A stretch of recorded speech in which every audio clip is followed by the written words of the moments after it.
अस्सलाम वालेकुम। हम ओ लेवल्स पाकिस्तान स्टडीज़ की द इन्वायरमेंट ऑफ पाकिस्तान की कंप्लीट वीडियो सीरीज़ के साथ आपके सामने हाज़िर हैं।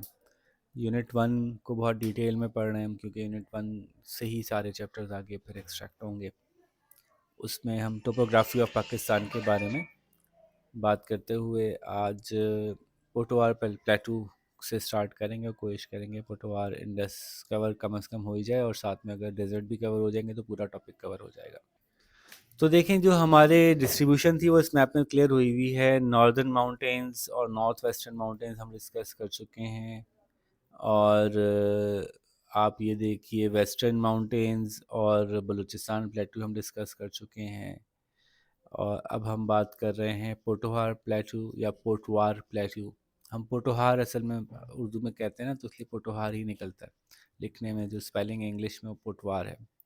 तो पोटवार प्लेट्यू और सॉल्ट रेंज ये एक ही करीब करीब ही है, बराबर बराबर ही है। अगर आप लाहौर से इस्लामाबाद कभी ट्रैवल करें तो लाहौर का रास्ता पूरा पूरा ये ग्रीन प्लेन्स हैं।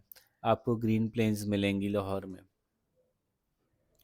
और जैसे जैसे आप लाहौर से इस्लामाबाद की तरफ बढ़ रहे होते हैं तो एक जगह ऐसी आती है कि फिर वहाँ पे रोड गोल गोल घूमना शुरू हो जाती है, और टेरेन चेंज हो जाती है, और दोनों तरफ जो खेत वेत होते हैं वो आहिस्ता से ख़त्म हो जाते हैं और पहाड़ी इलाका शुरू हो जाता है। ये वो जगह होती है जहाँ सॉल्ट रेंज है हमारी, और पोटोहार प्लेटू शुरू हो जाता है यहाँ से। ये पोटोहार प्लेटू क्या है? जैसे नॉर्दर्न माउंटेन्स हैं, उनकी पूरी हमने डिस्क्रिप्शन ली थी, तो यहाँ भी पहाड़ी पहाड़ी सा इलाका है, लेकिन उसकी सतह कटी हुई है, जो मैंने लास्ट क्लास में भी डिस्कस किया था कि प्लेटू क्या होता है कि एक बहुत बड़ा पहाड़ी इलाका हो जिसका टॉप नहीं हो, तो वो एक प्लेन सी बन जाती है। उस प्लेन पे जो है वो पूरे पूरे शहर आबाद हो सकते हैं, हो जाते हैं। बहुत बड़ी होती है प्लेटू, आमतौर पे छोटा नहीं होता, बहुत बड़ा सा होता है। तो ये रीजन है हमारा एक ऐसा जो पहाड़ी इलाका भी है लेकिन स्ट्रेट भी है, तो बड़ा आइडियल था ये खुशगवार शहर बसाने के लिए। क्योंकि पहाड़ की साइड पे घर बनाना जो है ना वो मुश्किल होता है, लेकिन पहाड़ अगर कटा हुआ हो तो उसकी टॉप पे घर बनाना आसान होता है। पहाड़ी इलाका होने की वजह से थोड़ा पॉल्यूशन से दूर भी होगा, तो अगर उसके आसपास कहीं ग्रीनरी मौजूद है तो और भी आसानी हो जाएगी, खूबसूरती आ जाएगी। तो जो इस्लामाबाद रावलपिंडी का इलाका है, इस्लामाबाद को बड़ा देख के सिलेक्ट करके एक जगह जो शहर बनाया गया वो इसी वजह से बनाया गया कि वो एक वैली है, और उस वैली के बिल्कुल बराबर में पूरा पोटोहा प्लेटू है, जो कि बड़ा खूबसूरत इलाका है, पाकिस्तान के खूबसूरत इलाकों में से एक है। ठीक है, तो चूंकि ये दिखने में मुख्तलिफ है इसलिए इसको एक अलग हिस्सा बनाया गया। पाकिस्तान के जो जो इलाके टोपोग्राफिकली अलग अलग हैं उनको अलग अलग लिया गया।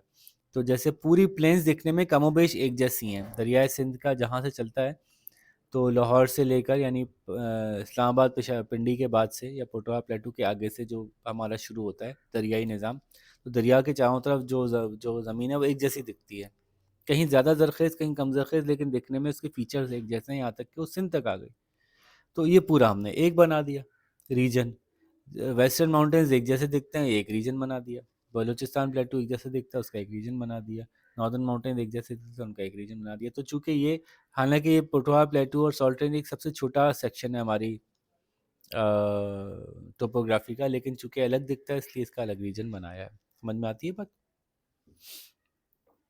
तो सॉल्ट रेंज क्या है जी? दुनिया का शायद दूसरा बड़ा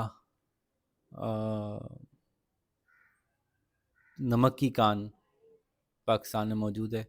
दुनिया की दूसरी बड़ी नमक की कान, उसके बाद इसके अलावा शायद एक किसी और मुल्क में और है। तो बहुत ज़्यादा नमक का ज़ख़ीरा यहाँ पे मौजूद है, सोडियम क्लोराइड। उसके अलावा भी कुछ मिनरल्स हैं इस कान के अंदर। बहुत इंटरेस्टिंग विज़िट होता है, अगर आप यहाँ जाना चाहें तो बड़ा इंटरेस्टिंग। इसमें अंदर माइन के अंदर तक लेके जाते हैं और बच्चों को दिखाते हैं कि कैसे माइनिंग होती है। तो ये यहाँ से शुरू होता है, लाहौर के जस्ट बाद कलर कहार उस इलाके का नाम है, जो सॉल्ट रेंज जहाँ पाई जाती है। कलर कहार से होता हुआ फिर ये पिंडी तक पूरा पोटोहार प्लेटू है। ठीक है, अच्छा जी, तो अब इसके बारे में कुछ चीज़ें डिस्कस कर लेते हैं।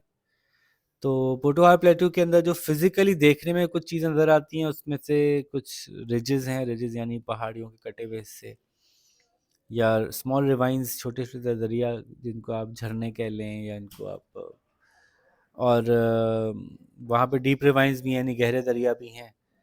उनका रास्ता भी नज़र आता है। कहीं डायसेक्टेड या फॉल्ट लाइन भी है, फॉल्टेड लाइन भी है, जिसको कि क्रैक्ड ज़मीन कहते हैं, कहीं पहाड़ी में क्रैक आया हुआ है। ट्रफ्स और डिप्रेशन कहते हैं, कहीं पहाड़ी अंदर से दब गई हो थोड़ा सा पहाड़ी किसी जगह से। इसकी बड़ी सी पिक्चर फिगर 1.45 पे बनी हुई है, आप वहाँ देख लेंगे तो इन चीज़ों के नाम के साथ साथ तस्वीर भी दिख जाएगी आपको। ठीक है, तो सॉल्ट रेंज को थोड़ा सा एक्सप्लेन कर देते हैं। सॉल्ट रेंज पे पाक दुनिया की दूसरी बड़ी नमक की कान है, इसको खेवड़ा माइंस कहते हैं, KHEWRA। पूरी दुनिया में यहाँ से नमक एक्सपोर्ट होता है, और इस्लामाबाद से तकरीबन 160 किलोमीटर दूर ये एक टाउन है, जिसके जिसके साथ फिर ये पूरी पहाड़ी सिलसिला मौजूद है। ठीक है, तो सॉल्ट रेंज इसलिए कहते हैं यहाँ से नमक निकलता है। अच्छा, पोटवा प्लेटू का जो बुनियादी लाइफस्टाइल है वो क्या है? मैंने आपको बताया था कि प्लेटू, अगर आपको याद हो लास्ट लेक्चर में बताया था कि प्लेटू के साथ मसला ये है कि वो पूरा पहाड़ भी नहीं है ना? ये पहाड़ था, ये कट गया, तो अब ये प्लेटू बन गया।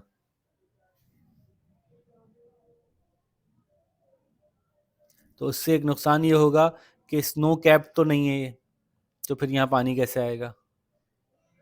तो एक एक फ़ायदा ये है कि इसके पास ही जो दूसरे अगर कोई बड़े पहाड़ हैं तो वहाँ से कहीं से पानी को यहाँ तक पहुँचाया जा सकता है, चैनल्स बना के, कुछ रास्ते निकाल के जनरली। लेकिन ये पूरा इलाका सैराब होने के लिए बारिश, रेन पे डिपेंडेंट होते हैं। प्लेट्यूज जो हैं वो रेन पे डिपेंडेंट होते हैं। इसीलिए बलूचिस्तान प्लेट्यू प्रॉब्लम में है, क्योंकि बलूचिस्तान प्लेट्यू के पास स्नो कैप्ड माउंटेन्स नहीं है आसपास, जिसकी वजह से वहाँ पे पानी डायरेक्ट करके कहाँ से लेके आए, तो वो सिर्फ और सिर्फ रेन पे डिपेंडेंट का होता है। ये रेन पे डिपेंडेंट नॉर्मली होता है, लेकिन पानी पहुँचाने के ज़रिए यहाँ पे हैं कि करीब में इसके नॉर्दर्न माउंटेन्स हैं जहाँ से के लेके आ सकते हैं आप। कहीं कहीं यहाँ पे मिनरल डिपॉजिट मिल जाते हैं, लेकिन ये बहुत बड़ा इलाका नहीं है। मतलब जैसे बलूचिस्तान प्लेटू इज़ ऑलमोस्ट पूरा एक सूबे का आधा सूबा है, इतना बड़ा है, बहुत बड़ा इलाका है, तो उसमें तो मिनरल्स की बहुतात है, बहुत मिनरल्स मिल जाते हैं। ये इतना बड़ा इलाका नहीं है, 2-3 शहर मिलके बन रहे होते हैं। तो यहाँ पे जो है वो कुछ गैस या ऑयल रिजर्व्स मिले हैं, मिनरल में ही आते हैं ना, गैस और ऑयल मिनरल में ही आते हैं, दफनशुदा चीज़ें हैं जो हम निकाल रहे हैं। तो कुछ वो मिले, उसके अलावा तो यहाँ पे फार्मिंग होती है। पानी यहाँ पे चूँकि लाने का इंतज़ाम हो गया है, तो यहाँ फार्मिंग होती है। कुछ फार्मिंग यहाँ पे रेन वाली होती है, बारहानी होती है।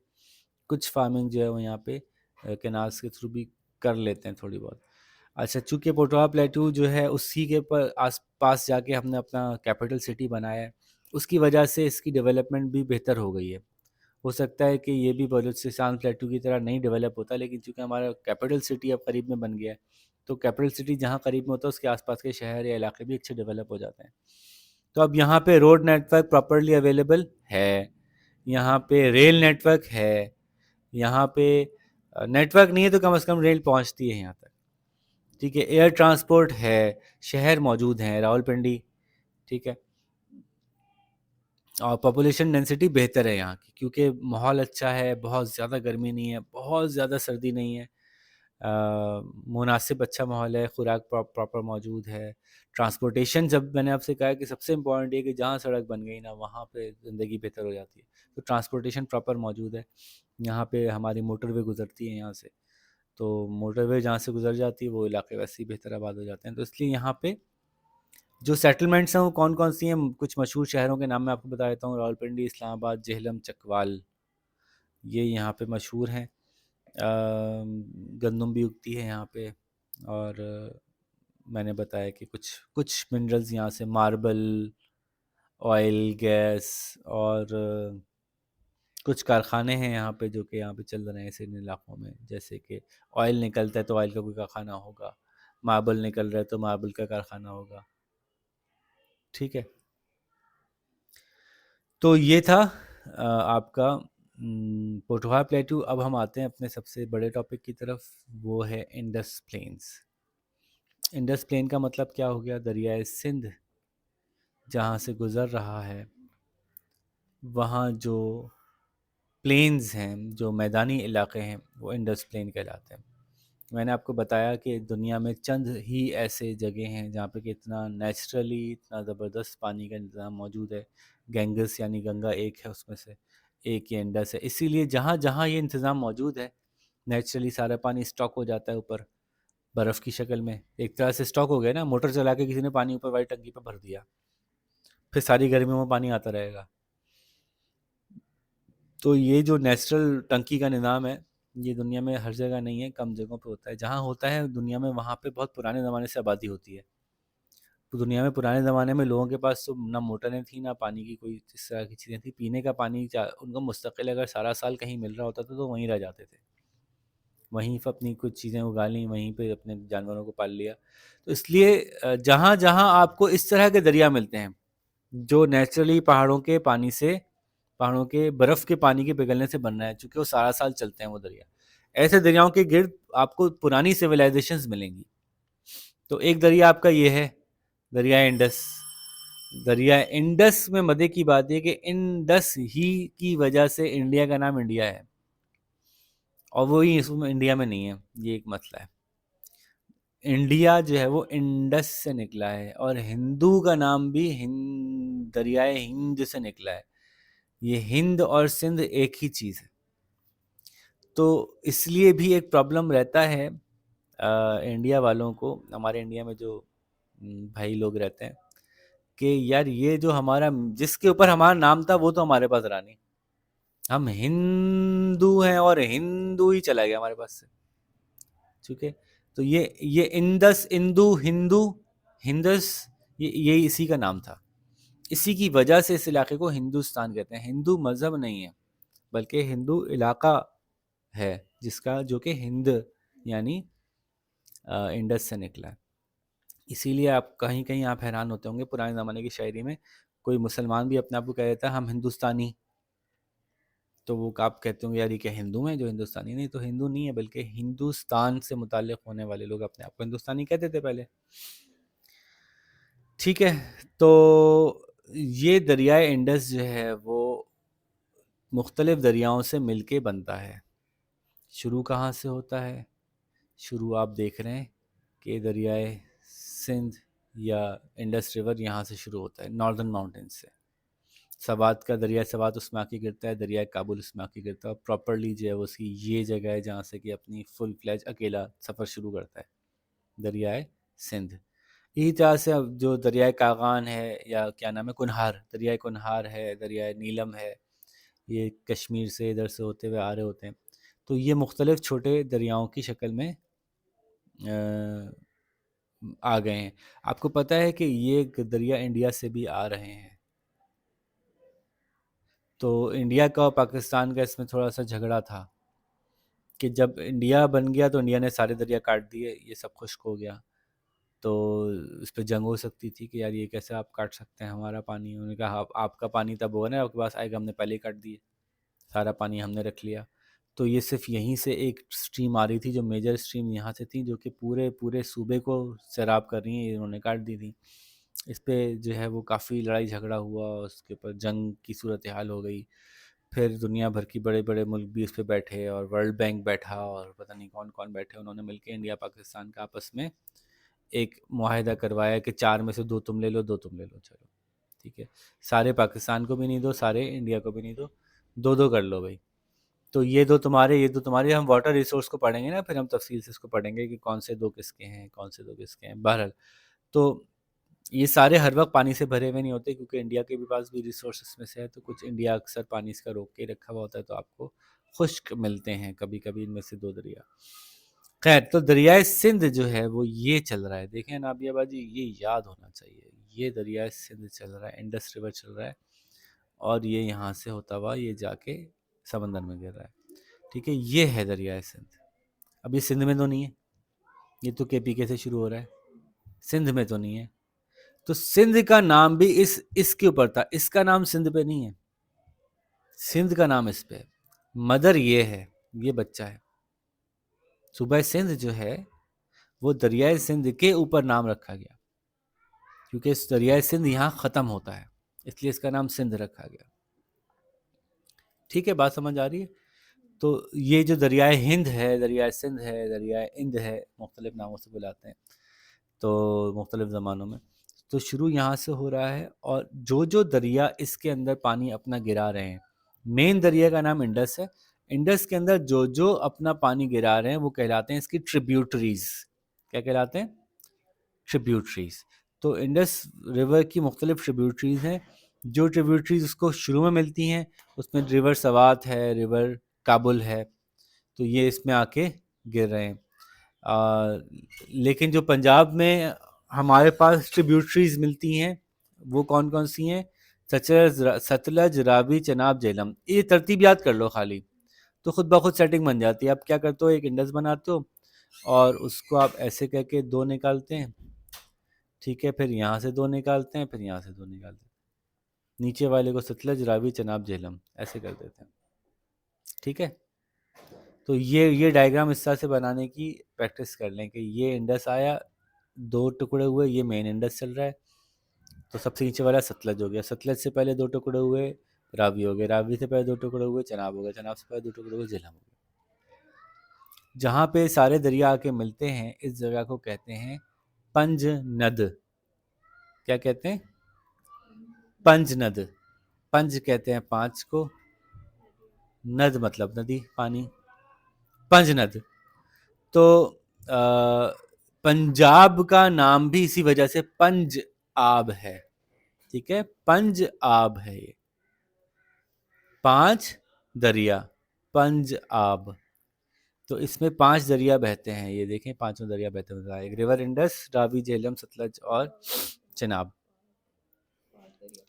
ठीक है। तो ये दरिया जहाँ बहता है वहाँ पे अगर, और चूंकि जैसे मैंने कहा ये बारानी दरिया नहीं है कि बारिश हुई तो बहा, बारिश नहीं हुई तो नहीं बहा, ये तो सारा साल बहता है क्योंकि पहाड़ों से बह रहा है, पहाड़ों पे जमी बर्फ़ मुसलसल पिघलती रहती है, जब मज़ीद बर्फ़ पड़ती रहती है, पिछली बर्फ़ पिघलती रहती है, तो वो सारा साल ही दरिया में, कभी कम होता है कभी ज़्यादा होता है, सर्दियों में पानी थोड़ा कम हो जाता है, गर्मियों में पानी थोड़ा ज़्यादा हो जाता है, लेकिन सारा साल पानी इसमें चलता है, ठीक है।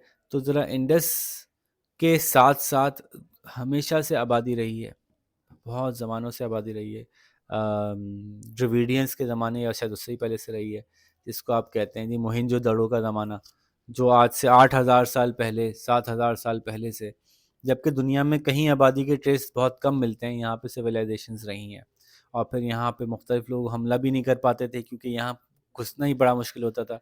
तो ड्रविडियंस का स्टाइल क्या होता था, आपको शायद याद हो या पढ़ा हो आपने कहीं, कि उनके पास वेपन्स भी नहीं होते थे कोई ख़ास, उन्होंने मेटल्स पे भी काम नहीं किया ज़्यादा, क्योंकि कोई हमलावर आता ही नहीं था, लड़ाइयाँ होती नहीं थी ज़्यादा। उसके बाद जब एरियंस को पास पास मिले यहाँ से, एरियन खाना बदोश थे जो यूरोप में इधर उधर घूम रहे होते थे, उनको यहाँ से घुसने का मौका मिला तो वो फिर अपने वेपन्स लेके घुसे, तो बड़ी आसानी से उन्होंने यहाँ से वहाँ तक कब्जा कर लिया, क्योंकि ये लोग जंगजू नहीं थे पहले जो रहते थे यहाँ पे, ठीक है।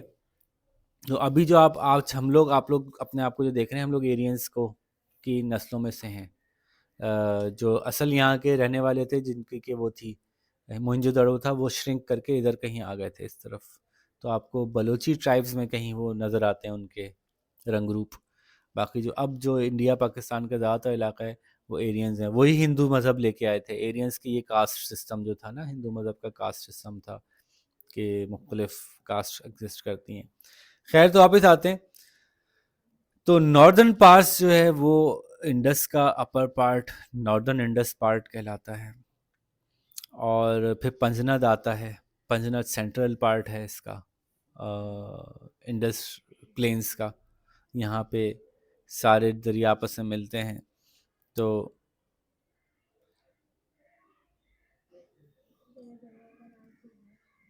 यहाँ पे ये जगह है जिसको हम कहते हैं कि दिस इज़ द पंजनद, ये है, सॉरी, ये जगह पंजनद है, ये जाके सिंध में मिलता है फिर। अच्छा, शुरू में जब दरियाए सिंध बहना शुरू करता है, रिवर इंडस बहना शुरू करता है, यहाँ पहाड़ हैं, ठीक है, पहाड़ों से जब पानी बह रहा है तो बहुत ऊंचाई से नीचे आ रहा है, तो रफ्तार बहुत तेज़ होती है, और यहाँ आते आते तक प्लेन हो जाती है ज़मीन, तो फिर यहाँ पानी की गुजरने की रफ्तार काफ़ी स्लो हो जाती है। इसकी रफ्तार स्लो होने से कुछ मसले भी होते हैं।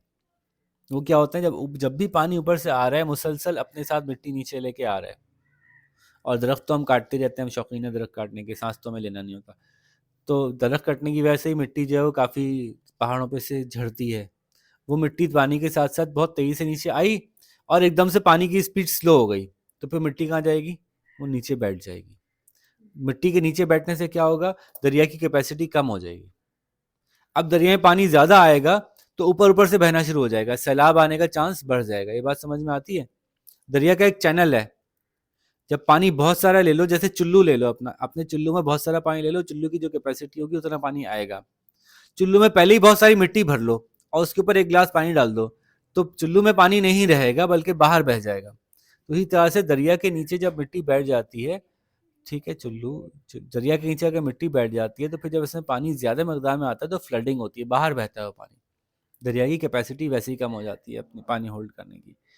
ठीक है, तो आ, इसकी स्पीड स्लो होने की वजह से हमें मुस्तकिल ये प्रॉब्लम है कि दरियाए इंडस के आस पास साथ जहाँ जहाँ से चल रहा है वहाँ पे स्पीड स्लो होने की वजह से हमें बार बार यहाँ से मिट्टी निकालनी पड़ती है। इसको बाकायदा हमने नाम दिया हुआ है, हम लोग इसको कहते हैं भल सफाई।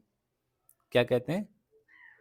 भल सफाई। हर साल में एक दफ़ा, 2 साल में एक दफ़ा चलती है, हुकूमत की तरफ से पूरी मुहिम होती है कि नहरों में से मिट्टी निकाली जाए।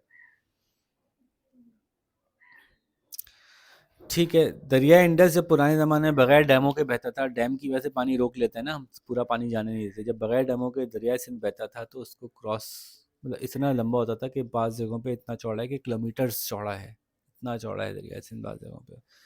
तो इट्स अ ह्यूज रिवर। अच्छा जी, इस दरिया के साथ साथ जो ज़मीनी इलाका है, चूंकि हम टोपोग्राफी पढ़ रहे हैं पहले, तो हम देखेंगे कि दिखने में कैसा है।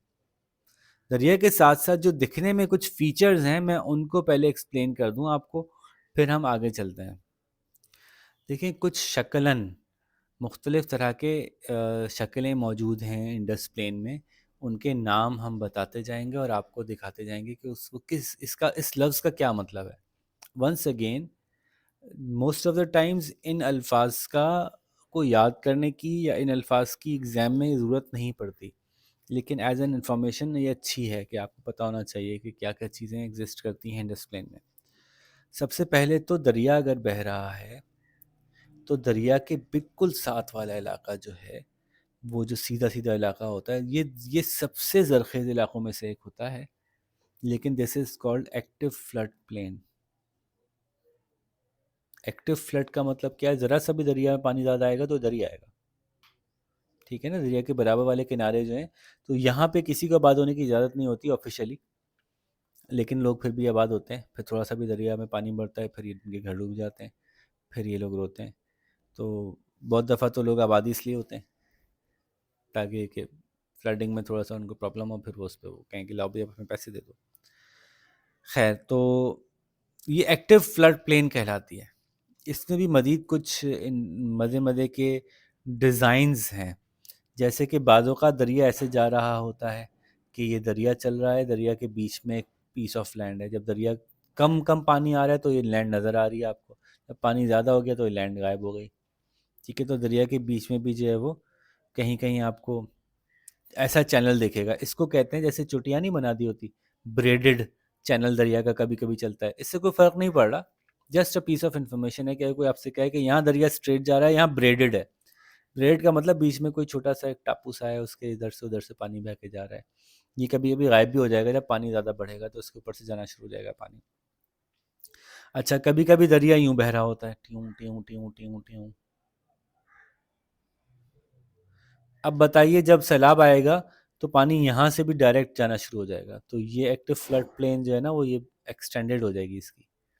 एक तो ये, और ये लेफ्ट राइट तो जाएगा ही जाएगा, यूं भी एक बहना शुरू हो जाएगा एक्स्ट्रा पानी, जब छलकेगा पानी तो यहाँ से भी डायरेक्ट पानी जाना शुरू हो जाएगा। ये जस्ट एक इसकी वो है, कहीं कहीं दरिया लूप भी बन रहा होता है।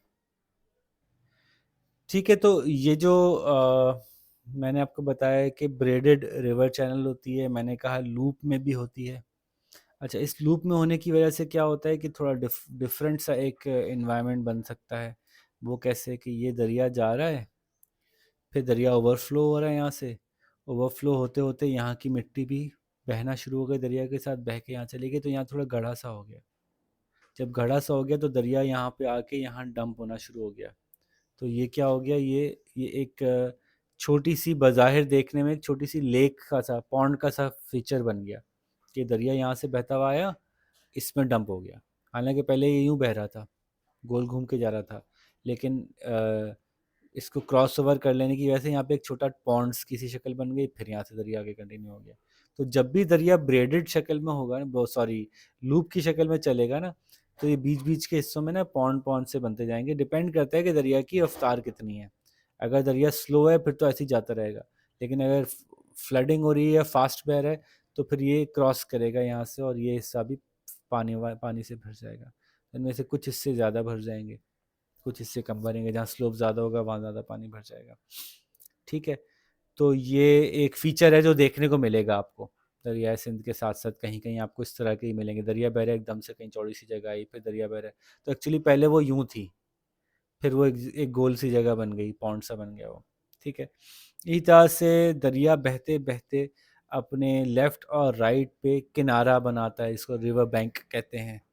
ठीक है, दरिया बह रहा है, इधर बह रहा है, तो दरिया के पानी के बहने के साथ साथ जो मिट्टी है वो इधर डिपॉजिट होती चली जाती है, इधर डिपॉजिट होती चली जाती है।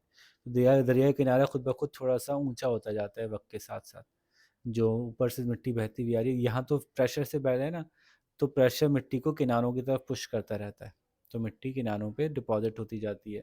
यहाँ से किनारे थोड़े से ऊंचे हो जाते हैं, तो जो ये ऊंचे किनारे होते हैं इनको हम कहते हैं लेवीज़। ठीक है, ये लेवीज़ कहलाती हैं। ये एक्टिव फ्लड प्लेन से पहले होती हैं।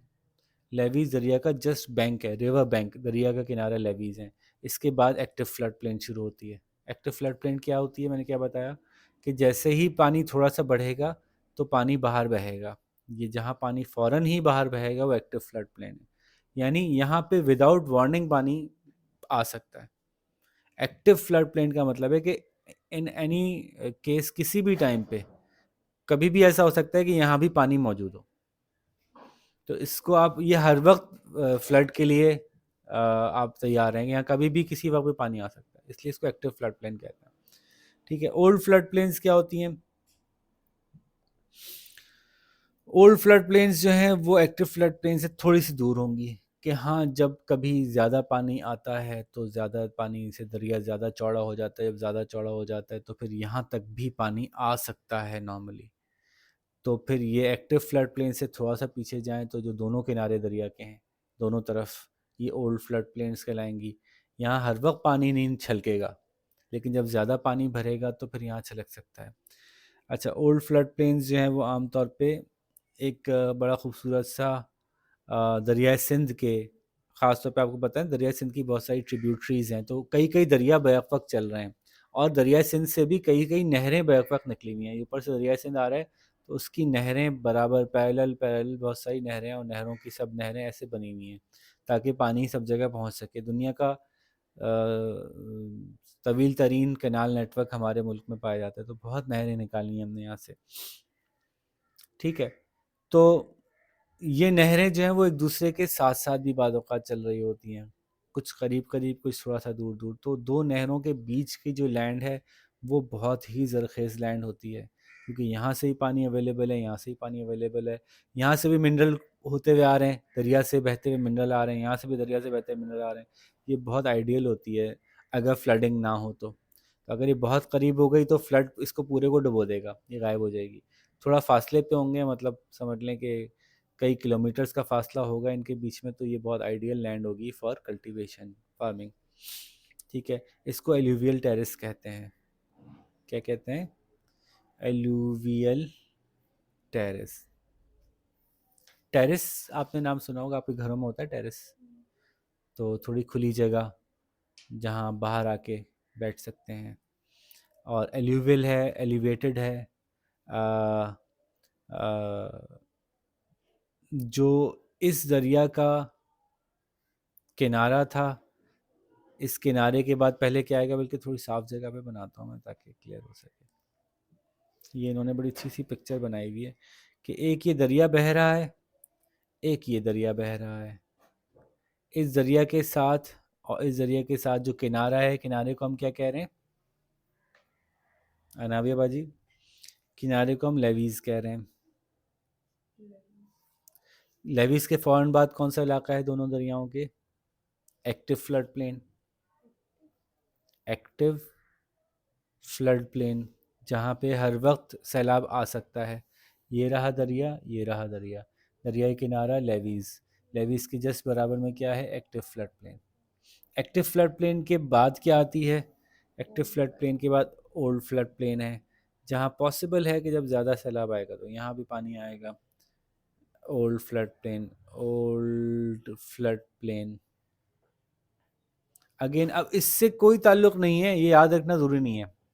आपसे कोई नहीं पूछेगा कि लेवीज़ क्या होती हैं, आपसे कोई नहीं पूछेगा एक्टिव फ्लड प्लेन क्या होती है, लेकिन हाँ ये आएगा कि पिछली दफ़ा जब सैलाब आया था तो इतना नुकसान क्यों हुआ था, क्योंकि लोग एक्टिव फ्लड प्लेन में आबाद हो गए थे हमारे, और आपके ओल्ड फ्लड प्लेन को में भी लोगों ने कल्टीवेशन की हुई थी।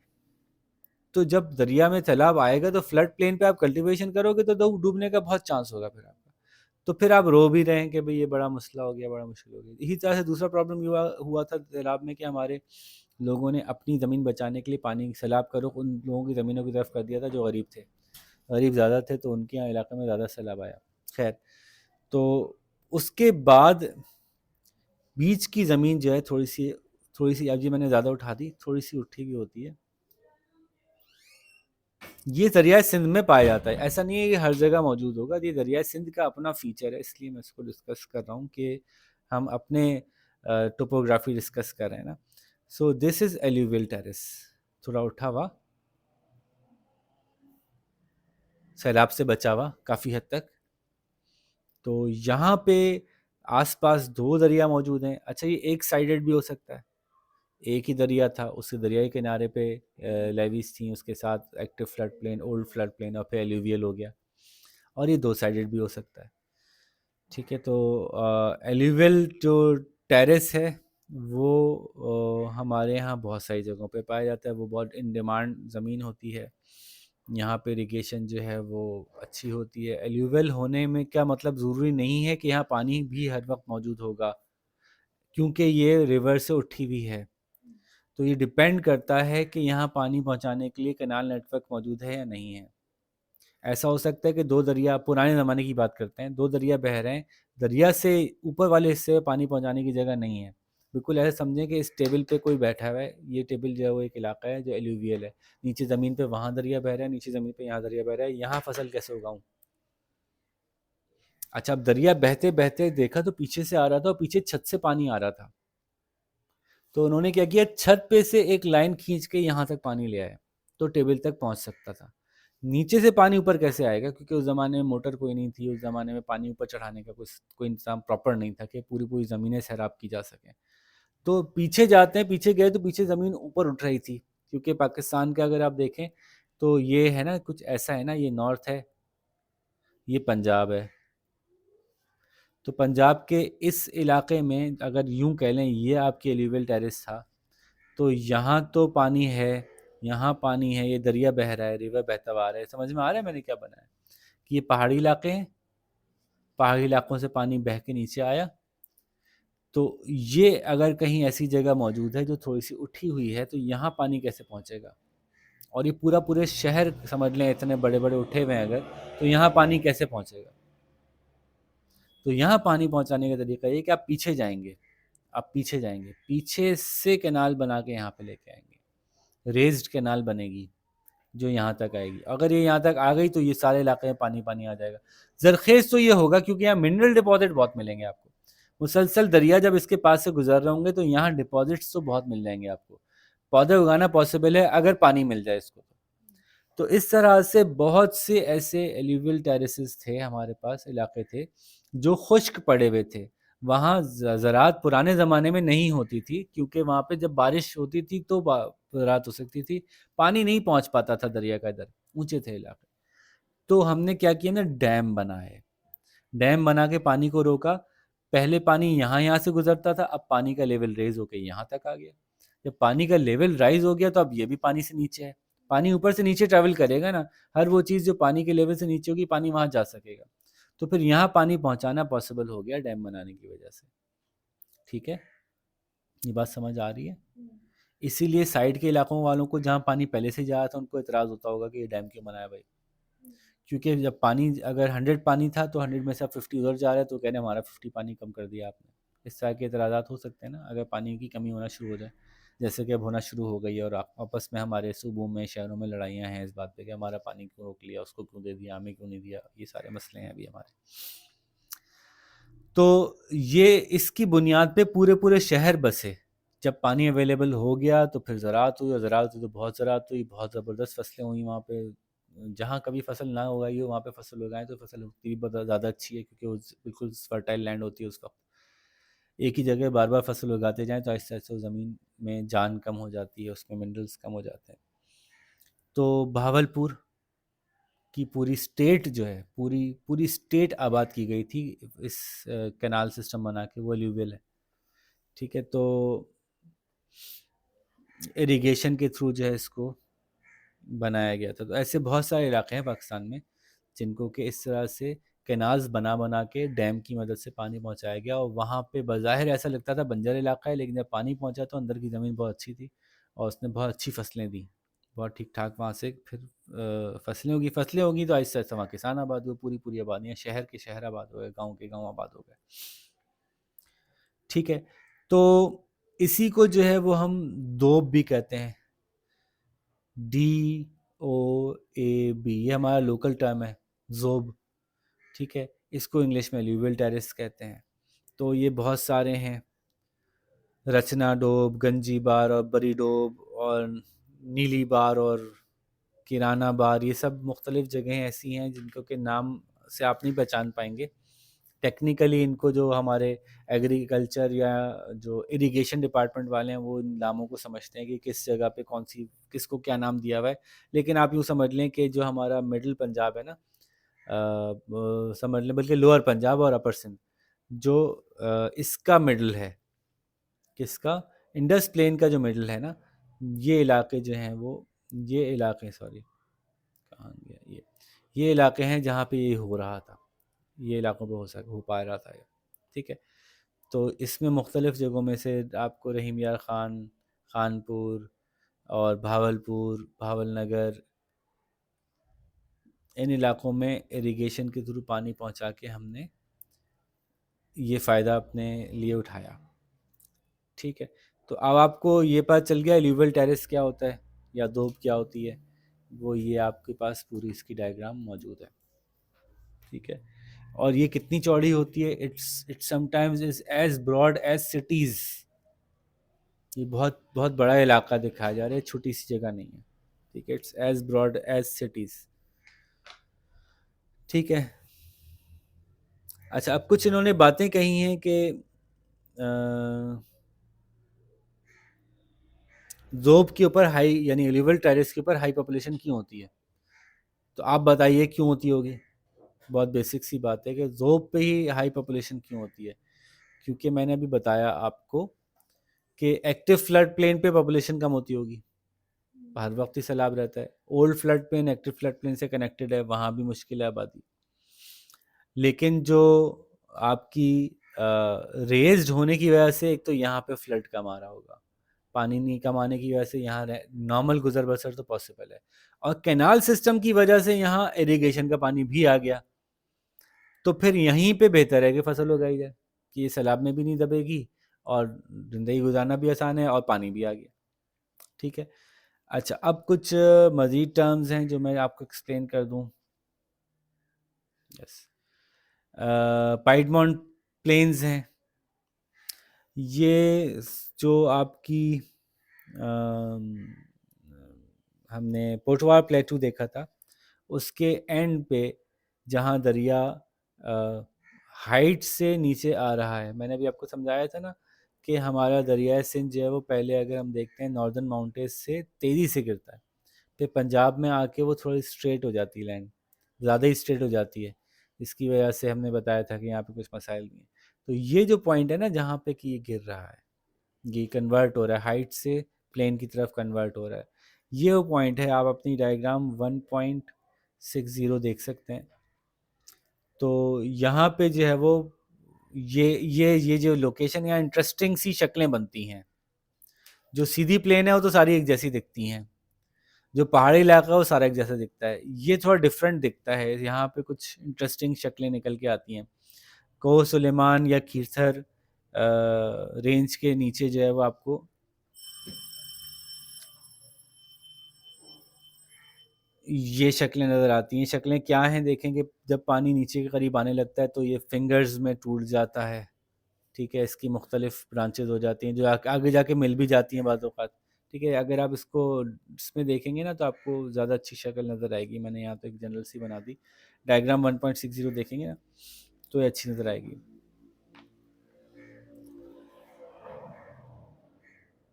तो दरिया जो है आप देखें यहाँ पे तेजी से बहता हुआ आया और एकदम से ज़मीन सीधी हो गई, तो इस तरह की शक्लें बनती हैं। इस शक्ल को जो है वो पाइडमेंट प्लेन कहते हैं, जो इसके जस्ट नीचे पाई जाती है ये जगह, ठीक है। यहाँ पे ब्रेडेड स्ट्रीम होती है। ब्रेडेड स्ट्रीम मैं समझा चुका हूँ क्या होती है, आपको पीछे ही बताया था। ब्रेडेड मतलब जैसे कि चुटिया की तरह से गोल गोल घूम के आती है। और इसी तरह से टाइडल डेल्टा क्या होता है, ये तो पहाड़ से पानी उतरा नीचे और प्लेन को हिट किया पानी ने, तो मुख्तलिफ स्ट्रीम्स बन गए। अभी पानी नीचे जाते जाते जाते जाते अब समंदर आ गया। समंदर से जस्ट पहले भी जब दरिया समंदर में दाखिल हो रहा होता है तो वो उसकी मुख्तलिफ शाखें बन जाती हैं दरिया की, और बहुत सारी शाखें, दलदली से इलाका बन जाता है। और यहाँ पे दरिया समंदर में दाखिल होता है तो बड़ा इंटरेस्टिंग जगह होती है, इसको डेल्टा कहते हैं। समंदर यूं आ रहा है, दरिया यूं जा रहा है, तो ये एक दूसरे को हिट करते हैं। बड़ा ज़बरदस्त सा मंजर होता है देखने वाला। तो इस हिट करने के दौरान जब वो वहीं के वहीं देखते ही देखते लैंड के फीचर्स चेंज हो रहे होते हैं। वो कैसे कि आपको पता है कि समंदर तो टाइड के साथ ऊपर उठता है और नीचे चले आता है ना। दिन में 2 दफ़ा समंदर की हाइट बढ़ती है, 2 दफ़ा समंदर की हाइट कम होती है। पता है ना ये बात आपको? जैसे सुबह-सुबह जाते हैं तो समंदर, अगर आप सुबह 6 बजे 7 बजे चले जाएँ सी साइड पे, तो समंदर बहुत चढ़ा हुआ होता है। फिर आहिस्ता-आहिस्ता नीचे उतरता है और साहिल खुलना शुरू होता है, आपको नज़र आता है। फिर समंदर पीछे हटता जाता है, आगे-आगे जाते-जाते। फिर शाम के वक़्त फिर समंदर वापस आना शुरू हो जाता है। फिर ऊपर चढ़ना शुरू हो जाता है। दिन में 2 दफ़ा ऊपर चढ़ता है, 2 दफ़ा नीचे उतरता है। तो जब समंदर ऊपर चढ़ रहा होता है, वो नीचे ऊपर से पानी आ रहा होता है, इनका ज़ोर आपस में ज़्यादा लगता है। तो यहाँ पे स्प्लैशेज़ आपको मिलते हैं, ज़बरदस्त लड़ाई मिलती है पानी की आपस में।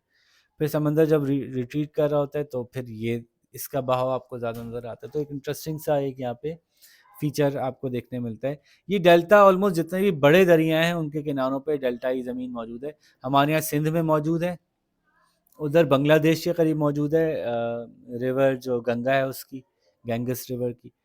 तो ये भी एक फीचर है ज़मीन का। ये इतनी इतनी ज़्यादा यहाँ पे दरिया की शाखें हो जाती हैं कि ये बाकायदा एग्रीकल्चरल लैंड नहीं रहती फिर ये। लेकिन यहाँ पौधे बहुत सारे, कुछ ख़ास किस्म के पौधे हैं जो यहाँ बहुत उगते हैं। वो कौन से पौधे हैं, कोई गेस कर सकता है? कभी आपने नाम सुना है मैंग्रोव्स का? तो हमारे इस एरिया की ख़ास चीज़ है मैंग्रोव। समझ लें कि बहुत ही ज़बरदस्त, इसकी पूरी आप अलग से चैप्टर पढ़ सकते हैं मैंग्रोव्स के ऊपर। इस इलाके में पानी मीठा और नमकीन आपस में मिक्स होता है, तो ज़्यादातर पानी जो जो अवेलेबल है पौधों को, वो नमकीन पानी है। और नमकीन पानी में कोई पौधा नहीं उग पाता। पौधों को ग्रीन जो सरफेस के पौधे हैं, जो ज़मीन पर उगने वाले पौधे हैं, उनको नमकीन पानी में वो सर्वाइव नहीं कर पाते। तो इस पानी के अंदर भी अल्लाह ताला ने एक ऐसा पौधा पैदा किया है जिसकी की जड़ें इस नमकीन पानी में होती हैं, और वो पौधा ग्रीन सरफेस के ऊपर उग रहा होता है और नमक के पानी के बावजूद भी सर्वाइव कर जाता है। और उसकी वजह से इस पूरे इलाके में सब्ज़ा होने की वजह से ऑक्सीजन अच्छी खासी रहती है, एनवायरनमेंट खुशगवार होती है। और सबसे बड़ी बात, उसकी जड़ें पानी के अंदर होती हैं, तो बहुत सी छोटी मछलियाँ उनकी जड़ों के अंदर आके अंडे देती हैं और वो अंडे बच जाते हैं। बड़ी मछलियाँ आके उनके अंडे खा नहीं लेती। तो ये बहुत बड़ा ज़रख़ेज़ इलाका है, हवा के एतबार से भी, पोल्यूशन को किल करने के लिए भी, और मछलियों की अफ़ज़ाइश नस्ल के लिए भी। समंदर में बहुत सी मछलियाँ यहाँ आके अंडे देती हैं, फिर वापस चली जाती हैं। फिर इनके अंडे जब थोड़े से बड़े हो जाते हैं मछलियाँ, तो बाहर निकल के अपने समंदर में, आज़ाद समंदर में घूमती हैं। तो लाखों मछलियाँ यहाँ पे जो है वो यहाँ से परवरिश पाती हैं। लेकिन हम क्या करते हैं, हम इनको काट के जला लेते हैं, अपने गर्मी लेने के लिए इस्तेमाल करते हैं और अपने दूसरे कामों में इस्तेमाल करते हैं। तो मैंग्रोव्स किल करते चले जा रहे हैं हम, जिसकी वजह से पूरा हैबिटेट जो है वो किल हो रहा है। लेकिन ये एक अलग टॉपिक है, या बाद में हम पढ़ेंगे जब फॉरेस्ट पढ़ रहे होंगे। लेकिन ये हमारे इंडस प्लेन के जो पूरे फीचर्स हैं उसमें एक रह गया बस खाली, वो है डेजर्ट एरियाज़ किस तरह से डेवलप हुए थे। इंडस प्लेन से रिलेट भी करता है कहीं कहीं, और कहीं फिर अलग से भी डिस्कस हो रहा है, तो उसको मैं बताता हूँ कि हम कैसे कवर करेंगे। तो रिवर इंडस के साथ साथ जहाँ पे एक तो दरिया का रास्ता बदलने की वजह से या मुख्तलिफ वजूहात से जो वो बन गया है, डेजर्टेड एरिया बन गया है, उसको हम नेक्स्ट टॉपिक में कवर करेंगे। और एक जो फीचर रह गया वो ये है कि पानी के बहने से कुछ पहाड़ियाँ कटती चली जाती हैं और वो प्लेन बन जाती हैं। ठीक है, पानी के बहने से कुछ पहाड़ियाँ कटती जाती हैं, जैसे कि ये पहाड़ी सा इलाका था। थोड़ा और क्लीन ले लेते हैं हम। अब ज़रा प्लीज़ इस पे ज़रा तवज्जो कीजिएगा, मैं जो यहाँ डायग्राम बना रहा हूँ। ठीक है, यहाँ से पानी बह रहा था, बहता हुआ आया, ये सॉफ्ट थी जगह, कहीं हार्ड रॉक था, कहीं सॉफ्ट रॉक था, कहीं ऐसा रॉक था जो पानी में सॉल्यूबल था। तो पानी यहाँ से बहता हुआ यूं इस तरफ आ गया, ये जगह पानी इसमें डिसॉल्व होना शुरू हो गई, उसकी वजह से यहाँ एक थोड़ा सा चैनल बन गया, ये और बड़ा बन गया, फिर ये और बड़ा चैनल बन गया, फिर यहाँ से पानी गुजरने लगा और ये एक पहाड़ी सी बन गई। ठीक है, ये जो पहाड़ी बन गई, ये पहाड़ी नेचुरल, हालांकि असल में ज़मीन ऐसी सीधी थी, पहाड़ नीचे से पानी उतर रहा था, पानी उतर के सीधी ज़मीन थी, लेकिन ये जज्ब हो गया चूँकि पानी में, इसमें लाइमस्टोन आमतौर पे होता है हमारे पास जो है, तो उसकी वजह से ये रास्ता सा बन गया पानी का और ये जगह पहाड़ी सी बन गई। ये पहाड़ी नेचुरल डैम बन जाती है, खुद ब खुद एक ऊंची सी जगह बन गई जिसके पीछे पानी रुक रहा है, एक झील सी बन गई आपके पास। इसके ज़रिए से एक तो देखने में खूबसूरत लगती है, तो अपनी अलग बात है, लेकिन इसको इस्तेमाल करके आप यहाँ पे पानी स्टोर करके बगैर बहुत ज़्यादा मेहनत किए खुद ही से, चूँकि डैम सा बना हुआ है ना, तो यहाँ पानी अच्छा खासा स्टोर हो जाता है, उसको आप आगे सप्लाई कर सकते हैं, मुख्तलिफ कैनाल्स में स्टोर हुए पानी को छोड़ सकते हैं। तो ये इंडस प्लेन पे ये भी आपको नज़र आता है, लोअर इंडस प्लेन के अंदर, जिसके ऊपर हमने जो है वो बैराज बनाए हुए हैं। जो बैराज होता है वो छोटा सा डैम होता है, वो इसी पे बनाया जाता है। तो हमारे पास रोहड़ी में, गुड्डू में ये सिचुएशन, ये लैंडफॉर्म मौजूद है, इसके ऊपर फिर हमने बैराज बना के और पानी को मज़ीद आगे डिस्ट्रीब्यूट किया। ठीक है, अच्छा अब आखिरी बात इंडस प्लेन की, कि इंडस प्लेन के लोग कैसा रहते हैं। अब आप बताइए इंडस प्लेन के लोगों की आम गुजर बसर कैसे होती होगी, क्या करते होंगे, इनकी इकोनॉमिक एक्टिविटी क्या होगी। नंबर वन, आपको माइक दूं मैं? हाँ बताएं बताएं, घबराएं नहीं, आवाज़ नहीं आ रही ना आपकी, ज़रा ज़ोर से बोलें, शाबाश। क्या पहली एक्टिविटी क्या होती होगी इनकी? जी, एग्रीकल्चर। क्यों? क्योंकि पानी वाफिर मकदार में मौजूद है, लैंड जरखेज है, फर्टाइल लैंड है और प्लेन एरिया है, तीन वजूहात हैं। ठीक है, पानी, फर्टाइल और प्लेन, सीधी ज़मीन है ना, और आड़ी टेढ़ी नहीं है कि उसको काट काट के फसल कैसे उगाएंगे। ठीक है, और चौथी बात जो हो गई वाटर ही से रिलेटेड, कि हमने वाटर जहाँ अवेलेबल नहीं भी था वहाँ भी कैनाल बना ली। कैनाल बनाने से जहाँ पानी नहीं भी मौजूद था वहाँ भी पहुँच गया। कैनाल को भरने के लिए हमने डैम बना दिया, डैम से पानी का लेवल ऊपर हो गया, वहाँ से आगे कैनाल चलाई जाती चल गई हमारी। ठीक है, डैम बनाने की वजह समझ में आई। डैम बनाने की बज़ाहिर वजह तो है पानी स्टोर करना। ये हमारी लैंड थी, पानी यहाँ से बह रहा था, पानी यूं बह रहा था, यहाँ तो फसल उग रही थी, यहाँ नहीं उग रही थी। हमने क्या किया, हमने एक डैम बनाया बहुत ऊंचा सा, पानी यहाँ रुक गया, डैम की वजह से दरिया के फ्लो को रोक दिया। अब पानी बढ़ते बढ़ते कहाँ तक चला गया, यहाँ तक आ गया। अब यहाँ से यहाँ भी सप्लाई पॉसिबल है। तो डैम बनाने से वो यहाँ बहना रुक गया, छोड़ेंगे अभी यहाँ छोड़ेंगे, पहले डैम भरेंगे, फिर यहाँ भी छोड़ेंगे, थोड़ा यहाँ भी छोड़ेंगे। तो डैम बनाने से वहाँ भी पानी पहुँचा पाते हैं हम, जहाँ पानी नॉर्मली नहीं पहुँच रहा होता हाइट की वजह से। ठीक है, इसी वजह से लोअर इलाके के लोगों को डैम बनाने से हमेशा एतराज़ होगा। उनके पास तो वैसे ही पहुँच रहा है ना, वो कहेंगे भाई हमारा पानी रोक के वहाँ क्यों पहुँचाया। इसलिए जब भी आप डैम बनाने की बात करेंगे, सिंध इतराज़ करेगा कि डैम बनता है, हमारी ज़मीन ख़राब हो जाती है क्योंकि आप हमारा पानी रोक लेते हैं और वहाँ पानी पहुँचाते हैं जहाँ अल्लाह ने नहीं पहुँचाया। जिसको अल्लाह ने पानी दिया उसका पानी रोक के उसको पानी दे रहे हैं जिसको अल्लाह ने पानी नहीं दिया। ये क्यों ज़्यादती कर रहे हैं आप? ये उनका एक नेचुरल वो है, बिल्कुल एक आर्ग्यूमेंट ज़रूर बनता है बात कि जिसको दिया था उसका पानी रोक दिया, आप उसको दे रहे हो जिसको नहीं दिया था।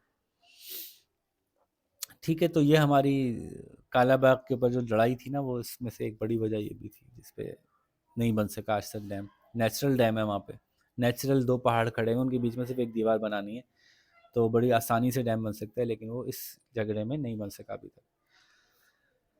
ठीक है, तो पहली एक्टिविटी एग्रीकल्चर। एग्रीकल्चर जहाँ होगा वहाँ खुद ब खुद दूसरी एक्टिविटी क्या होगी?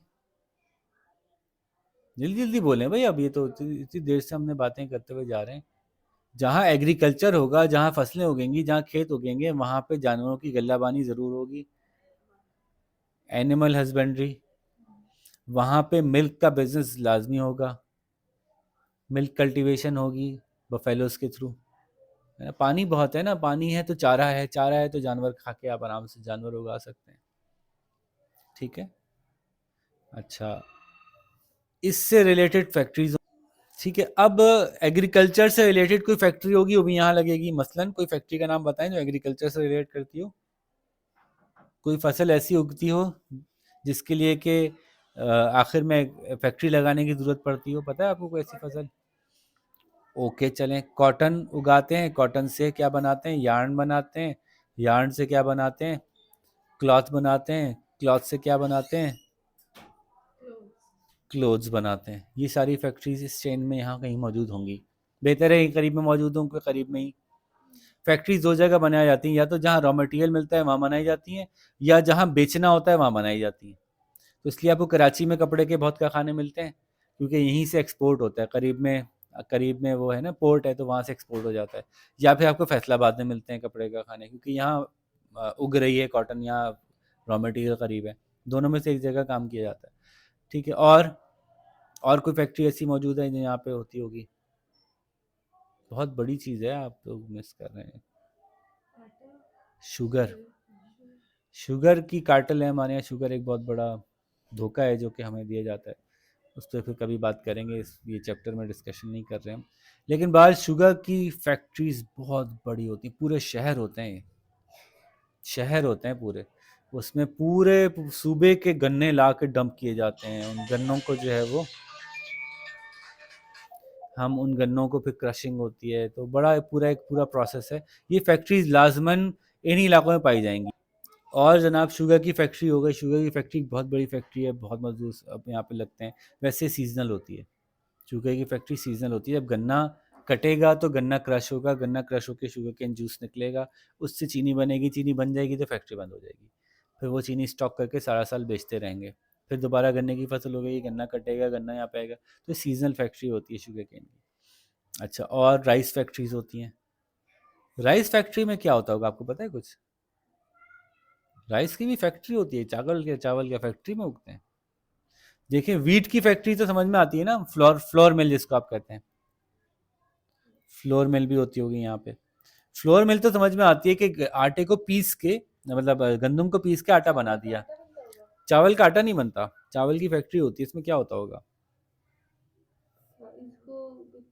सबसे पहले तो चावल जो है ना वो कवर्ड होता है एक कवर में, ब्राउन सा कवर होता है, उसका कवर उतारना होता है। ठीक है, ये एक काम। अच्छा, चावल जो है वो आहिस्ता आहिस्ता, एक तो इस पूरे इलाके में Pakistan, Hindustan, China, Singapore, Malaysia, Indonesia, और जितना इतना इस तरफ जाते जाएंगे राइट पे, उन लोगों का बुनियादी फूड ही चावल है। इतना चावल खाते हैं, जैसे कि हमारे यहाँ रोटी खाते हैं, तो चावल चावल बुनियादी फूड है उनका। बेसिक बेसिक जो उनकी डे टू डे जो उनकी खुराक है ना, वो चावल ज़्यादा है, रोटी कम है। तो चावल का यहाँ पे इस्तेमाल ज़्यादा होने की वजह से चावल के अंदर हमारी डिमांड्स बहुत बढ़ गई कि चावल ऐसा भी हो, चावल यूं भी हो, और ऐसा खूबसूरत हो, और ऐसा जायकेदार हो। तो उसके ऊपर काफ़ी रिसर्च हुई। तो चूंकि बहुत चावल उगता है, इतना चावल उगता है कि आप घर में बैठ कर उसको सीधा नहीं कर सकते, तो उसके लिए बड़ी बड़ी फैक्ट्रीज लगी हुई हैं इन कामों के लिए। सबसे पहले चावल पे से ही उतारा जाता है इसका छिलका। छिलका उतारने के बाद, नहीं, पूरी पूरी मशीनरीज हैं बड़ी बड़ी जो ऑटोमेटिकली काम करती हैं। छिलका उतारने के बाद एक जगह जाके चावल को क्या किया जाता है, हल्की सी स्टीम गुजारी जाती है। एक कंटेनर होता है बहुत बड़ा सा, उस कंटेनर में चावल होता है, उसके नीचे से स्टीम गुजारी जाती है। स्टीम गुजारने से क्या होता है कि वो चावल हल्का सा पकता है, हल्की सी उसमें एक मजबूती आ जाती है। ऐसा चावल टूटता कम है। इसलिए आप अगर दुकान पे जाते हैं आज तो आपसे पूछता है नॉन स्टीम चाहिए या स्टीम्ड चाहिए। अगर आपको बिरयानी बनानी है तो आप कहते हैं स्टीम्ड चाहिए, क्योंकि बिरयानी हमारी इज्जत होती है ना। क्यों? क्योंकि हम ये कहते हैं कि बिरयानी का चावल टूटना नहीं चाहिए। जायका चावल का बिरयानी का मसालों से आ जाएगा, चावल का अपना जायका कम भी हो जाए तो कोई मसला नहीं है, मसाले वसाले हम इतने डाल देते हैं बिरयानी में, टेस्ट तो आ जाता है। तो जहां सिर्फ चावल का टेस्ट चाहिए, चावल की अपनी महक चाहिए, वहां पे आप कहते हैं नॉन स्टीम चाहिए भाई, क्योंकि नॉन स्टीम में चावल की अपनी महक ज़्यादा होती है। एक दफ़ा स्टीम हो गया तो चावल की अपनी इस महक जो है वो कुछ उड़ जाती है उसमें से, लेकिन वो चावल थोड़ा सा मजबूत हो जाता है, तो फिर वो चावल छोटे सा दाना इतना लंबा हो जाता है। इतने लंबे लंबे चावल के दाने आप खाते हैं, कहते हैं मज़ा आ गया भाई। वो इसको एक लेवल और ऊपर ले जाएं, इसको इसको एक और प्रोसेस से गुजार लें, थोड़ा सा और इसको बॉईल कर लें, थोड़ा सख्त बॉईल कर लें इसको। अब तो ये ऐसा चावल होगा कि आप इसको एक के ऊपर एक बहुत ज़्यादा चावल एक साथ पका सकेंगे, क्योंकि चावल को पकाते वक्त चावल टूटना जो है पता नहीं हमारे लिए बहुत बड़ा मसला है। तो एक तो आपके घर में पक रहे हैं ना स्टीम चावल, तो वो घर के भगोने में नहीं टूट रहा, लेकिन घर के भगोने में एक के ऊपर एक कम चावल है। लेकिन जो 20-20 किलो की देग पकती है उसमें एक के ऊपर एक बहुत चावल का वजन होता है। तो अब और थोड़ा सख्त चावल चाहिए यहाँ पे गुजारने के लिए, तो हम यहाँ पे मज़ीद उसको ट्रीट करते हैं, प्रोसेस करते हैं, फिर वो चावल कहलाता है सेला चावल। ठीक है, तो सेला चावल की बिरयानी, सेला चावल का टेस्ट अपने तय, अगर उसको आप खाली बॉईल करके खाएंगे तो आपको उसमें टेस्ट नहीं फील होगा, क्योंकि उसकी सारा टेस्ट जो है वो बॉईल होने की वजह से निकल गया, पहले ही बॉइल्ड हो चुका हो। तो लेकिन सबसे ज़्यादा मजबूत चावल यही होगा, तो ये टूटेगा नहीं, इसलिए जितनी भी आपको शादियों में बिरयानी मिलती है नॉर्मली वो सेला चावल की होती है। और जो सबसे एक्सपर्ट कुक होता है ना चावल का, वो होता है जो बासमती चावल की बिरयानी बना के दिखा दे।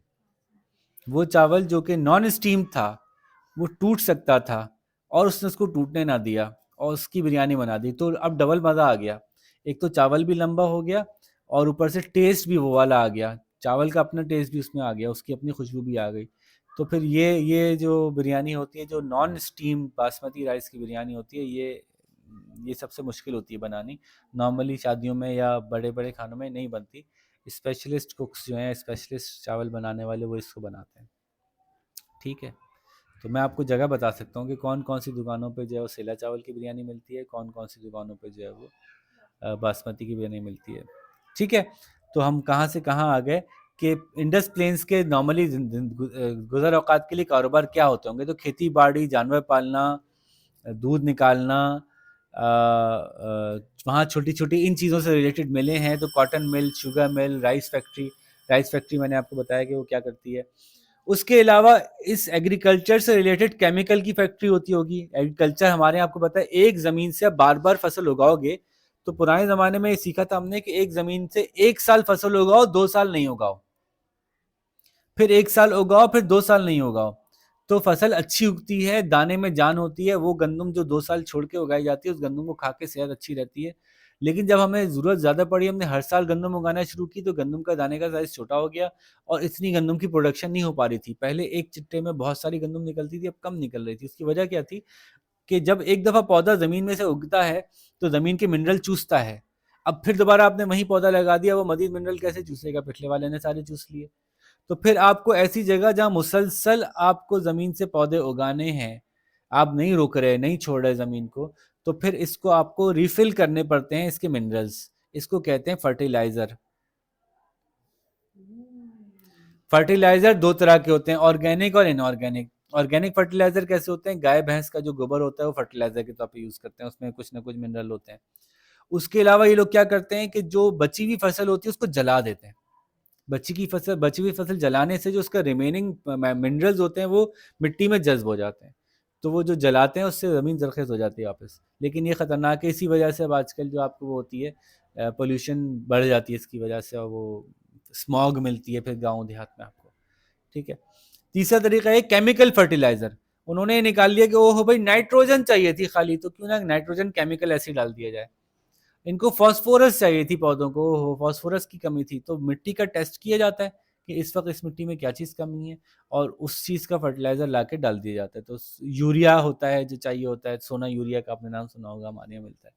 तो मुख्तलिफ तरह की खादें होती हैं, वो केमिकल खादें भी होती हैं, तो उसकी फैक्ट्रीज भी यहीं कहीं लगती होंगी, जहाँ पे कि खेत हैं वहीं के करीब कहीं फैक्ट्री लगती होंगी। ये भी इतनी बड़ी बड़ी फैक्ट्रीज होती हैं, फर्टिलाइज़र की फैक्ट्री इतनी बड़ी बड़ी होती हैं कि यही पूरे पूरे शहर हैं, पूरे शहर हैं ये। यहाँ पे आप बाकायदा अपनी फैमिली के साथ जाके रहते हैं लोग जो काम करते हैं इन शहर, इन फैक्ट्रीज के अंदर। ठीक है, एंग्रो एक बहुत बड़ा प्लांट है, एंग्रो का ये फर्टिलाइज़र प्लांट, बहुत बड़े प्लांट्स हैं। ठीक है जी। तो ये इकोनॉमिक एक्टिविटीज़ हैं जो कि इन एरियाज़ में होती हैं, और इस यहाँ के लोगों का आप देख रहे हैं बहुत डाइवर्स निकल के आ गया है ना। नॉर्दर्न एरियाज़ की इतनी नहीं निकल के आई थी, नॉर्दर्न माउंटेन्स की, वेस्टर्न माउंटेन्स की इतनी नहीं निकल के आई थी, इंडस प्लेन की बहुत निकल आई। अभी मैंने फिशिंग की बात नहीं की, इंडस प्लेन पे फिशिंग भी होती है, दरिया की पानी में मछली भी होती है, फिशिंग भी एक पॉसिबल वो है।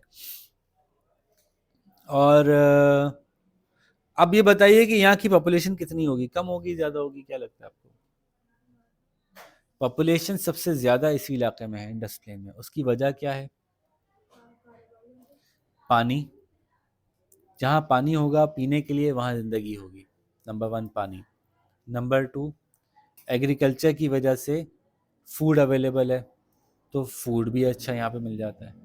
नंबर 3 वेदर, दोनों तरफ से एक्सट्रीम नहीं है, बहुत सर्दी नहीं है बहुत गर्मी नहीं है इंडस प्लेन पे। वेदर फेवरेबल है सारा साल जीने के लिए यहाँ पे, तो वेदर फेवरेबल होने की वजह से। नंबर 4 यहाँ पे रोड नेटवर्क अच्छा बना हुआ है। रोड नेटवर्क होता है ऑटोमेटिकली, मैंने आपको बताया हर तरह की डेवलपमेंट आ जाती है, एक दफ़ा रोड बना दो बाकी सब कुछ खुद हो जाता है। तो अच्छी रोड बनी हुई है, रोड नेटवर्क से कनेक्टेड है। और क्या वजह है यहाँ पे पॉपुलेशन ज़्यादा होने की? फिर यहाँ पे लिटरेसी ज़्यादा है। जब सब कुछ ज़्यादा है तो फिर ऑटोमेटिकली फिर हर चीज़ खुद ही अपने आप को पुल करती है। जब आबादी ज़्यादा होगी तो स्कूल ज़्यादा बनेंगे, स्कूल यूनिवर्सिटीज़ बनेंगी, बच्चे ज़्यादा होंगे तो उनको तो जॉब अवेलेबिलिटी ज़्यादा है यहाँ पे, उसकी वजह से भी यहाँ पॉपुलेशन ज़्यादा है।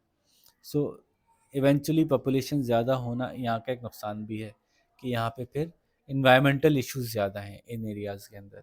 यहाँ पे पॉल्यूशन ज़्यादा है, यहाँ पे जो है वो एग्रीकल्चर में ओवर एग्रीकल्चर कर करके हमने लैंड को ख़राब कर रहे हैं। हम कैनाल सिस्टम की वजह से लैंड को ख़राब कर रहे हैं। आप बताइए कैनाल सिस्टम की वजह से लैंड क्यों ख़राब होगी? कि जब आप कैनाल बनाएंगे जहाँ पानी नहीं पहुँच सकता था वहाँ ही पानी पहुँचाना चाहेंगे, दो मसले होंगे। एक तो जो पानी खड़ा किया इतना बड़ा डैम बना के आपने, तो ये ज़मीन में जज्ब होता रहेगा ये पानी। जब ये पानी ज़मीन में जज्ब होगा तो आसपास की ज़मीनों में पानी नीचे से ऊपर आना शुरू हो जाएगा, ज़मीन में से पानी ऊपर आ जाएगा, जिसको हम कहते हैं वाटर लॉगिंग। ये बीमारी है ज़मीन की, जिसमें पानी जब ज़मीन के ऊपर खड़ा हो जाता है तो फिर फसल नहीं उग सकती उसमें। और अगर उस ज़मीन के नीचे कोई नमक वमक भी था, नमकियात थे, और वो भी ऊपर आ गए तो फिर सैलिनिटी भी हो जाएगी। अब तो ज़मीन गई 20-25 साल के लिए बेकार हो जाएगी। एक दफ़ा पानी के साथ नमकियात ऊपर आ गए इस तरह के जो नमकीन थे, तो फिर वो पानी नीचे चला भी गया तो वो ज़मीन बेकार हो जाती है, उसमें से नमक अलग करना बहुत मुश्किल है। इस पे रिसर्च की थी हमारी एक साइंटिस्ट ने पाकिस्तान की, कि उन्होंने मैंग्रोव्स के साथ, मैंग्रोव्स की जो रूट्स थी उसके साथ वीट को वो करवाया था, क्रॉस करवाया था, और वीट ऐसी प्रोड्यूस की थी जो कि सैलिनिटी वाली ज़मीन में भी उगना शुरू हो जाए। ये बहुत बड़ी फाइंडिंग थी। बाल कुछ ऐसा हुआ कि उनको पाकिस्तान छोड़ के भागना पड़ा। ऐसा हो जाता है हमारे मुल्क में। ठीक है, तो ये एक प्रॉब्लम है कि यहाँ water logging salinity, extra canals बनाने की वजह से वाटर लॉगिंग सैलिनिटी एक प्रॉब्लम क्रिएट होता है। तो there are certain problems as well in these areas, population ज़्यादा होने से और ज़्यादा कल्टीवेशन से और इन सब चीज़ों से, इंडस्ट्रीज़ फैक्ट्रीज इतनी लग गई, फैक्ट्रीज़ का पानी दरिया को ख़राब कर रहा है, वो भी एक प्रॉब्लम है। ठीक है जी। तो यूँ हमने टोपोग्राफी भी पढ़ ली साथ में इंडस प्लेन की, साथ में हमने ये भी पढ़ लिया कि इनकी इकोनॉमिक एक्टिविटीज़ क्या हैं, लोग किस तरह से गुज़र औक़ात करते हैं। लास्ट टॉपिक है, मैं चाहता हूँ इसी वीडियो में कवर कर लेते हैं, 1-2 पेज का ही रह गया खाली, तो वरना फिर एक अलग से वीडियोस एक पेज के लिए बनाने में अजीब लगेगा। तो लास्ट टॉपिक है हमारा दी डेजर्ट एरियाज़। अच्छा, ये जाते जाते ये इंडस प्लेन के अपर इंडस प्लेन और लोअर इंडस प्लेन की आप की तस्वीर देख लीजिए बाजी ज़रा। ये अपर इंडस प्लेन है, ये लोअर इंडस प्लेन है। अपर इंडस प्लेन ज़्यादा ग्रीन है क्योंकि यहाँ ज़्यादा दरिया हैं, फिर ऊपर डैम बने होने की वजह से हर जगह पानी पहुँचा दिया हमने।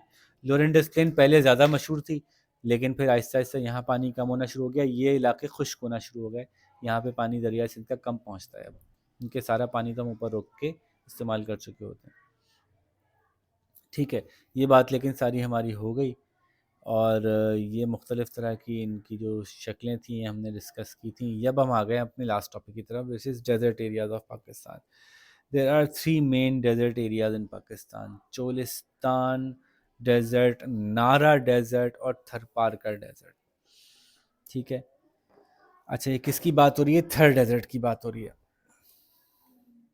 पाकिस्तान के तीन डेजर्ट एरियाज़ हैं, एक है सिंध सागर दोब या थल डेजर्ट, ये कहाँ है? वो ये रहा।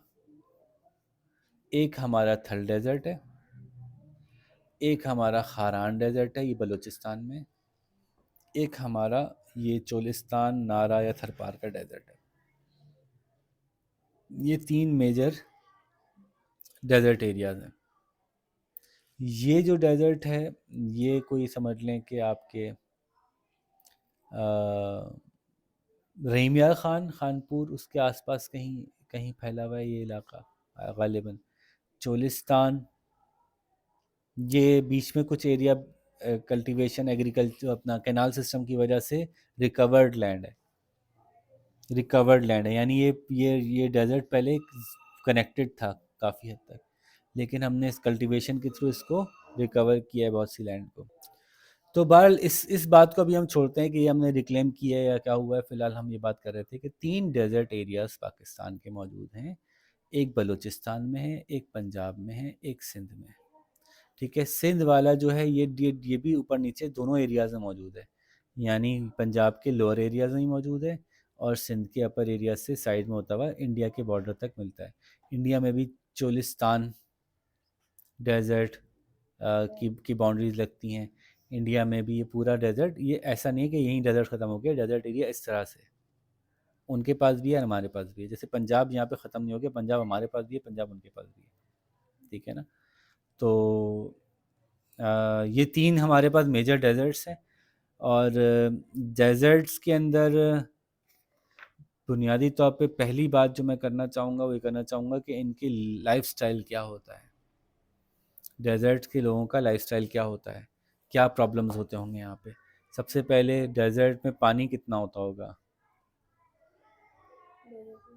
जाहिर है सबसे उसको डेजर्ट बना ही इसलिए कि नंबर वन, क्यों डेजर्ट बना होगा? वेरी लो रेनफॉल,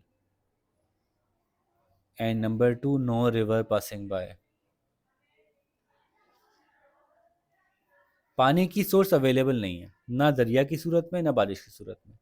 जब दोनों चीज़ें नहीं अवेलेबल तो आहिस्ता आहिस्ता वो ज़मीन खुश्क हो जाती है, ज़मीन खुश्क होकर मिट्टी भुरभुरी हो जाती है, मिट्टी एक दूसरे को पकड़ी होती है हल्की सी नमी की वजह से। जब नमी बिल्कुल ख़त्म हो जाएगी तो मिट्टी भुरभुरी हो जाएगी, तो क्या बन जाएंगे? सैंड ड्यून्स बन जाएंगे। क्या होता है कि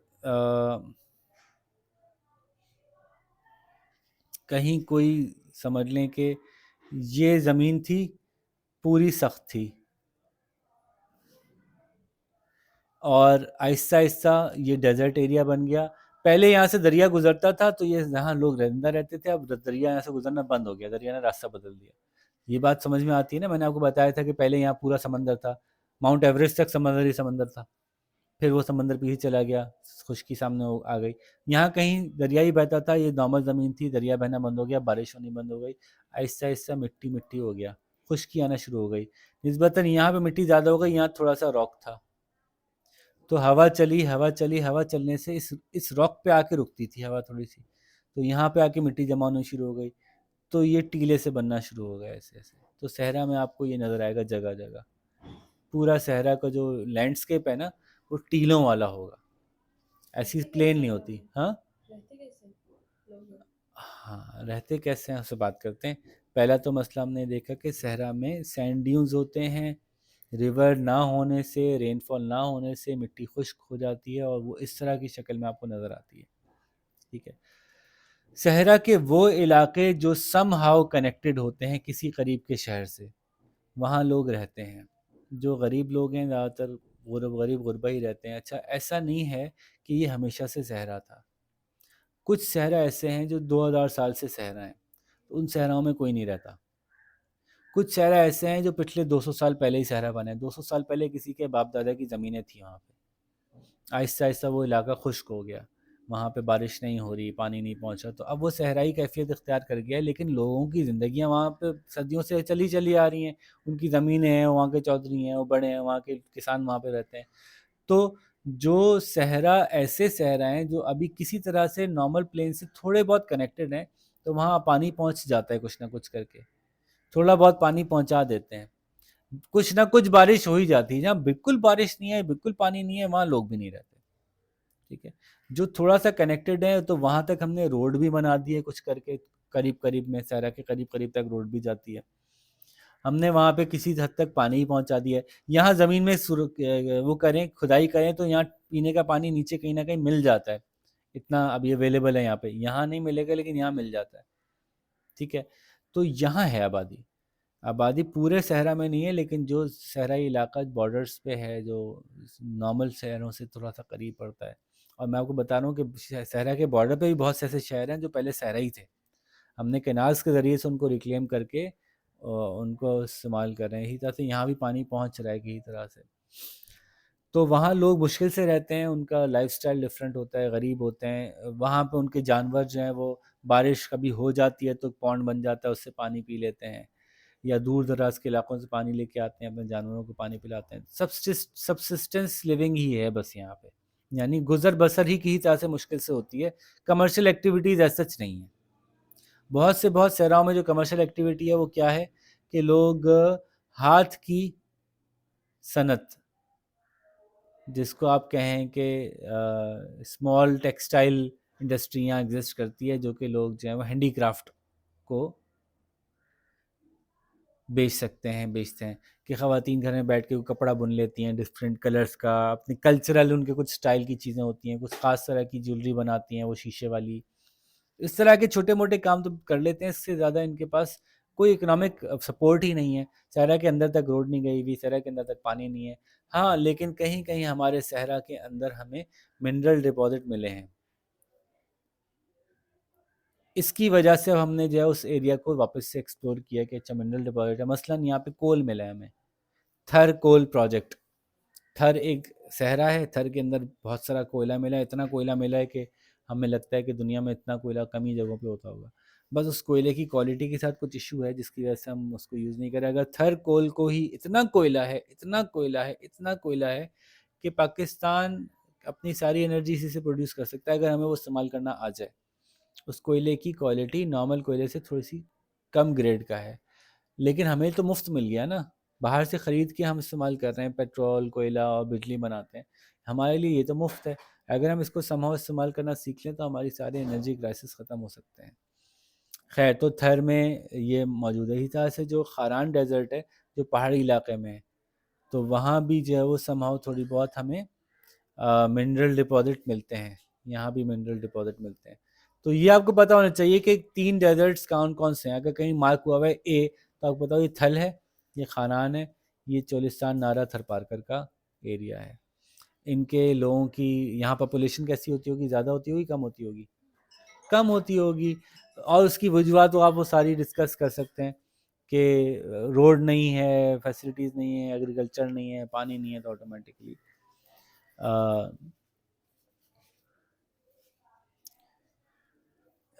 आबादी कम ही होती है।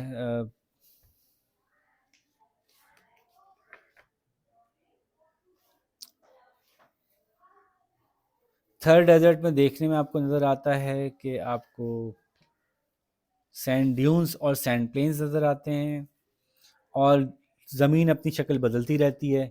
आप देखे गए थे 3 टीले बने में, इसके पीछे मेरी दोस्त का घर है, थोड़ी देर बाद आएंगे कहेंगे यहाँ तो 3 टीले, 2 टीले रह गए, फिर आएंगे 1 रह जाएगा, फिर 5 हो जाएंगे, क्योंकि वो हवा चल रही है और मिट्टी बिल्कुल ही ड्राई है, तो वो शक्ल बदलती रहती है लैंडस्केप की वहाँ पे।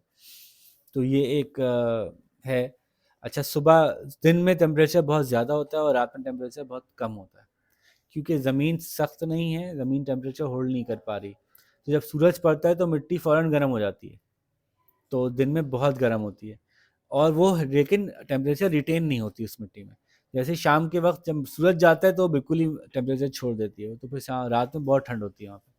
तो सहराओं में जो है वो ये प्रॉब्लम है कि दिन में सर्दी, दिन में गर्मी और रात में सर्दी होती है। बाज़ औक़ात बाज़ सहराओं में आइस की लेयर बन जाती है। अगर अगर क्योंकि वैसे सहरा खुश्क होते हैं, लेकिन सर्दी इतनी होती है किसी दफ़ा कोई हल्का सा पानी पड़ा हो, कहीं हल्की सी फुहार हुई हो और रात के वक्त हो, तो बाज़ सहराओं में रात के वक्त आइस की एक पतली सी सरफेस बन जाती है। और इस पर बड़ी इंटरेस्टिंग सी वीडियो है, फिजिक्स गर्ल के नाम से एक चैनल है, उस पर बड़ा अच्छा उसने एक इशू आइडेंटिफाई किया कि सहराओं में कुछ पत्थर सफ़र करते हैं और बाकायदा उनके चलने के रास्ते नज़र आते हैं। सहरा की ज़मीन है, आप रात को गए पत्थर यहाँ था, सुबह जाके देखा तो पत्थर यहाँ था, बाकायदा चलता हुआ उसका रास्ता मौजूद है कि पत्थर चल के यहाँ गया है, खिसक के यहाँ गया है। और हर रात को पत्थर खिसक रहे हैं अपनी जगह से, यहाँ से वहाँ जा रहे हैं। तो ये मसला था कि पत्थर कैसे जा रहे हैं। फिर पता चला कि जी रात में यहाँ पे आइस शीट बन जाती है। आइस शीट की वजह से जो है वो यहाँ पे पत्थर के आसपास इर्द गिर्द नीचे जब आइस शीट बनती है तो ये चिकनी हो जाती है जगह, तो पत्थर स्लिप हो सकता है। निस्बतन हल्का सा स्लोप है, तो जहाँ अगर पत्थर यहाँ है तो उसको यहाँ रोल करना आसान होता है क्योंकि वो आइस शीट के ऊपर से स्लिप करता है पत्थर। तो वो उसकी वजह से आपको बाकायदा नज़र आता है कि पत्थर पहले यहाँ था अब यहाँ चला गया। ट्रैवलिंग स्टोन्स जो हैं उस पर अच्छी सी वीडियो है। तो बहरहाल ये हमारी आज की कंप्लीट हुई डिस्कशन, हमने टोपोग्राफी पूरी कर ली अल्हम्दुलिल्लाह। ये सबसे बड़ा चैलेंज था इन्वायरमेंट ऑफ पाकिस्तान के चैप्टर्स का। होपफुली आपको समझ में आ गई होगी, और आप लोगों के साथ जो है वो हम अगले चैप्टर्स में जब डिस्कशन करेंगे, इन चीज़ों के नाम देंगे तो आपको ये नाम मुश्किल नहीं लगेंगे। तो अपना बहुत सारा ख्याल रखिएगा। इसी के साथ आप लोगों से अल्लाह हाफ़िज़। लो भैया नाबिया, और आप लोग भी नाफिज़ कह लो। अल्लाह हाफ़िज़। अल्लाह हाफिज। अल्लाह हाफिज। ओके जी, बंद तो करने दो।